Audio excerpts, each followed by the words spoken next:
messieurs, bonsoir et merci d'avoir choisi MTV+ pour vous informer. Voici les titres à la une ce soir. Gestion rationnelle et écologique des déchets en Côte d'Ivoire. Le ministère de l'Environnement a initié du 27 au 30 mars dernier une session de formation visant plusieurs cadres techniques dans différents ministères. Les détails en début de ce journal. La République démocratique du Congo immortalise de façon définitive la mémoire du prophète congolais Feu Simon Kibangou.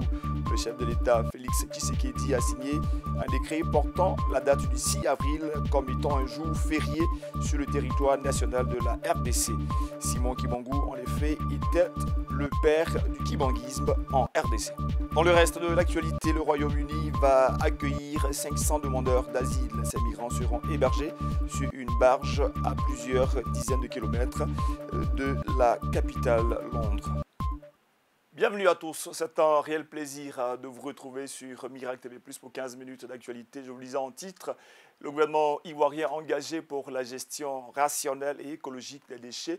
Plusieurs cadres des ministères techniques ont été formés du 27 au 30 mars dernier. Le compte-rendu tout de suite dans ce reportage.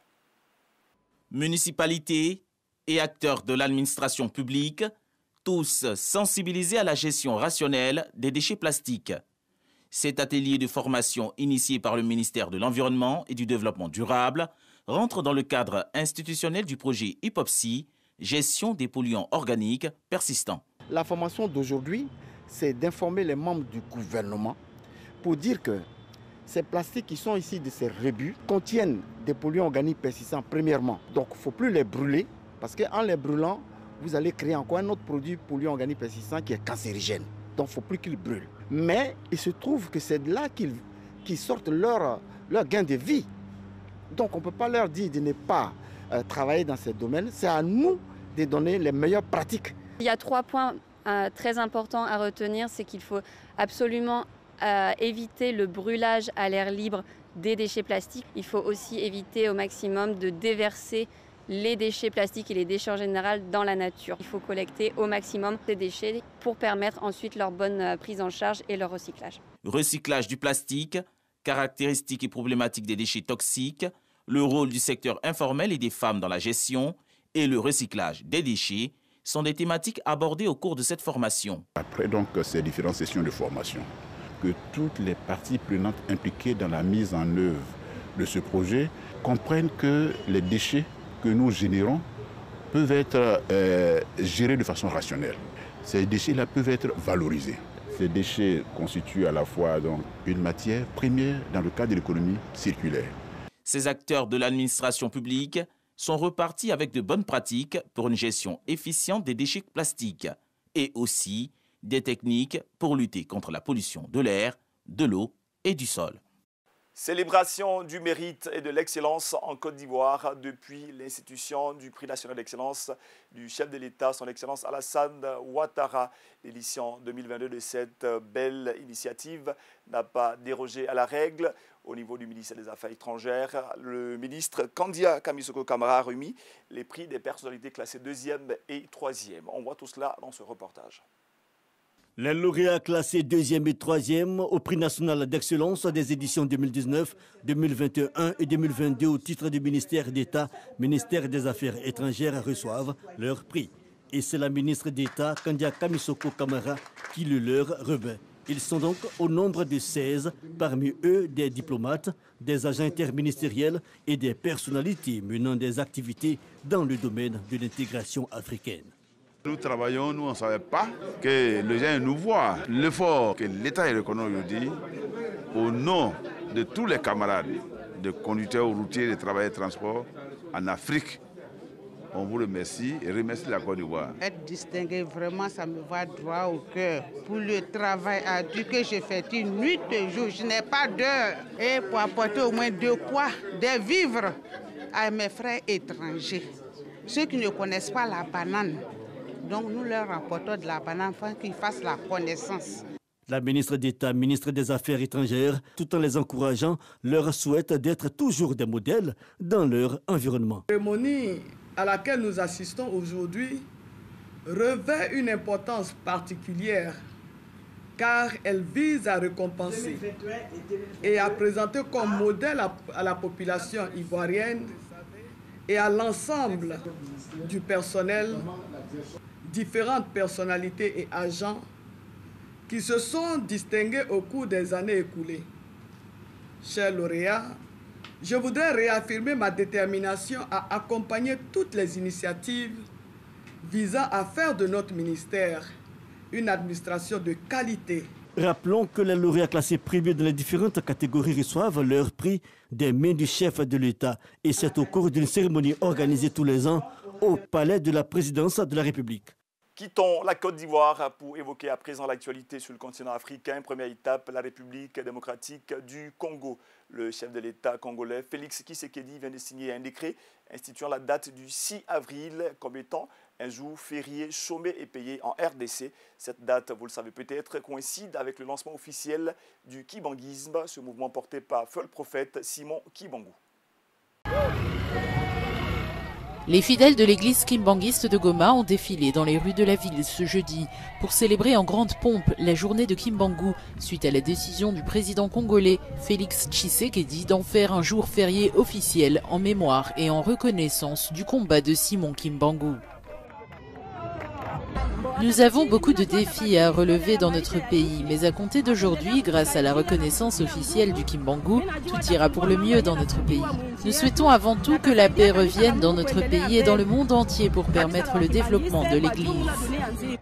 Le 6 avril 1921, alors que le Congo était encore une colonie belge, Simon Kimbangu aurait reçu une révélation pour prêcher l'émancipation de l'homme noir face à la colonisation. Qui marque le combat de Papa Simon Kimbangu et la conscience africaine. Donc c'est toute l'Afrique qui est en joie du fait que le gouvernement congolais a pris la conscience, a pris la disposition de décréter cette journée, que ce soit chômé et une journée parmi tant d'autres pour que ça soit célébré. Simon Kimbangu s'est sacrifié pour libérer les Congolais des autorités coloniales belges. Véritable figure de résistance, son combat est vu comme un éveil de la conscience africaine. Toujours dans l'actualité africaine, on parle à présent de la situation désespérée de plusieurs centaines de réfugiés. C'est au Kenya, la situation est dramatique. Ils ont été déplacés dans d'autres sites en raison de l'extrême sécheresse qui frappe ce pays africain. Le camp de réfugiés de Dadaab au Kenya a atteint son point de rupture, déplore le Haut-Commissariat des Nations Unies pour les réfugiés. Le camp qui accueille entre 400 et 500 personnes par jour, principalement en provenance de la Somalie, ravagée par la sécheresse historique qui sévit dans la région de la Corne de l'Afrique, manque cruellement de produits de première nécessité afin de subvenir aux besoins des 350 000 personnes qui y vivent. Certains vont jusqu'à vendre leurs matelas et autres objets de valeur en échange de nourriture. Quand nous sommes arrivés, nous n'avons pas reçu de carte d'aide alimentaire avant au moins 3 mois. Nous n'avions ni eau, ni abri, ni nourriture. Certains réfugiés nous ont aidés en nous donnant à manger. Au 4e mois, nous avons reçu une carte d'aide alimentaire et on nous a donné du sorgho. Lorsque nous recevons notre ration alimentaire, nous en vendons une partie pour acheter du sucre et d'autres produits de première nécessité, mais cela ne permet pas de tenir jusqu'à la prochaine ration. Selon l'OMS, cette sécheresse, la pire depuis 40 ans, pourrait entraîner la mort de 135 personnes par jour en Somalie entre janvier et juin de cette année. Dans ce climat aride et inhospitalier, la distribution d'eau est assurée par l'ONG Médecins sans frontières et celle des rations alimentaires et d'autres formes d'aide par le Haut-Commissariat des réfugiés des Nations Unies. Nous avons ce petit avant-poste et il est censé répondre aux besoins de la population qui se trouve ici. Nous fournissons également de l'eau, ce qui n'est jamais suffisant. Nous avons construit près de 100 latrines, nous en construisons 50 de plus, mais ce n'est jamais assez. Ces nouveaux arrivants s'installent chez des amis ou des membres de leur famille dans les camps ou à la périphérie des camps. Nous avons reçu des fonds, mais ils ne sont en aucun cas suffisants pour couvrir tous les besoins essentiels. À Dadaab, le financement n'a pas augmenté au même rythme que les nouveaux arrivants. Un 4e camp baptisé IFO 2 devrait ouvrir ses portes dans les mois à venir pour accueillir 80 000 réfugiés. Il nécessite environ 23 millions de dollars afin d'être opérationnel, mais les Nations Unies n'ont rassemblé que 5 millions de dollars à ce jour. Le continent noir souhaite prendre toute sa place dans la conquête de l'espace. Cette volonté forte est exprimée et portée par les dirigeants de l'Union africaine. Le 25 janvier 2023 dernier, ils ont ouvert officiellement l'Agence spatiale africaine. Des images tout de suite pour en savoir davantage. Les ambitions de conquête spatiale de l'Afrique se confirment depuis l'ouverture et l'opérationnalisation de l'Agence spatiale africaine le 25 janvier 2023. Cette agence de l'Union africaine a la mission de promouvoir et coordonner le développement et l'utilisation des sciences et techniques spatiales en Afrique. La loi sur l'Agence spatiale africaine stipule que l'un des objectifs est de renforcer les missions spatiales sur le continent pour assurer un accès optimal aux données, informations, services et produits dérivés de l'espace. Nous avons des programmes liés à l'utilisation pacifique des sciences spatiales. Nous avons un programme qui est déployé dans plus de 40 pays du continent et qui implique plus de 150 institutions.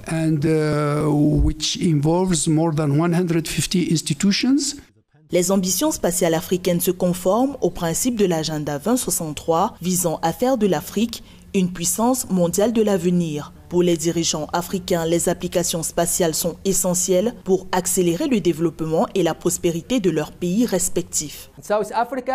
L'Afrique du Sud dispose d'une station de radio pour l'observation de satellites et d'objets, ainsi que le Nigeria, l'Égypte, l'Éthiopie, le Kenya, le Ghana et l'Algérie. Beaucoup d'autres pays sont sur le terrain ces jours-ci. Les enjeux du développement des sciences et techniques spatiales en Afrique sont nombreux. Confrontée à plusieurs défis sociaux, économiques et environnementaux, l'Afrique, sous l'impulsion de l'Union africaine, veut consacrer des connaissances spatiales au développement des infrastructures capables d'améliorer les services de santé, l'approvisionnement en eau, l'alerte face aux catastrophes naturelles, la gestion des ressources marines, mais aussi de booster la productivité agricole. Nous ne savons pas que plus de 70% des moyens de subsistance de l'Afrique dépendent de l'agriculture. Son plein potentiel peut être débloqué en utilisant la technologie spatiale, en particulier dans le domaine agricole. Les agriculteurs peuvent en effet utiliser les informations issues des prévisions météorologiques pour comprendre les saisons, les conditions du sol ainsi que l'évolution du régime climatique. Les données spatiales sont bien plus importantes pour l'Afrique qu'il n'y paraît à première vue. La première tentative d'un Africain d'atterrir sur la Lune a été faite en 1964 par l'enseignant zambien Edouard Mukakan-Koloso. Sur le continent, 5 pays, l'Afrique du Sud, l'Égypte, le Nigeria, le Ghana et l'Algérie, disposent d'un programme spatial national. À l'échelle de l'Afrique, 55 pays membres de l'Union africaine ont signé l'accord de lancement de l'Agence spatiale africaine. Au chapitre international de cette édition, je vous le disais en titre, le Royaume-Uni va accueillir 500 demandeurs d'asile venus de plusieurs pays africains. Ces migrants seront hébergés sur une barge à plusieurs dizaines de kilomètres de la capitale Londres. Le gouvernement britannique renforce son arsenal controversé de lutte contre l'immigration illégale avec une barge. Cette embarcation, nommée Bibi Stockholm, pourra héberger environ 500 hommes pendant que leur demande d'asile est examinée. Selon le Home Office, l'objectif est de réduire les coûts d'hébergement des demandeurs d'asile. Le gouvernement de Rishi Sunak veut dissuader les migrants de venir au Royaume-Uni et en a fait l'une de ses priorités. Le projet de les expulser vers le Rwanda reste suspendu par la justice. Disons un mot de l'actualité française avant de refermer cette édition. En échec dans les discussions face au gouvernement, plusieurs centrales syndicales ont appelé à une 12e journée de marche et de grève partout dans les villes françaises. Je vous propose de suivre tout de suite ces images pour connaître l'actualité bouillante de ce pays cher au président Emmanuel Macron. À une semaine de la décision du Conseil constitutionnel, les manifestants sont à nouveau descendus dans la rue jeudi pour la 11e fois contre la réforme des retraites. Les syndicats ont comptabilisé près de 2 millions de manifestants partout en France, tandis que le ministère de l'Intérieur en a recensé 570 000. La mobilisation est en baisse par rapport à la dernière journée d'action du 28 mars. Dans plusieurs villes, des heurts ont éclaté entre certains manifestants et les forces de l'ordre. Selon le ministère de l'Intérieur, il y a eu 111 interpellations au niveau national. Alors que les discussions entre syndicats et gouvernement sont dans l'impasse, l'intersyndicale a appelé à une 12e journée de mobilisation pour le jeudi 13 avril. La réforme des retraites a généré une mobilisation quasi hebdomadaire inédite. Les manifestations ont connu un regain de tension après l'adoption sans vote de la réforme au Parlement via l'article 49.3.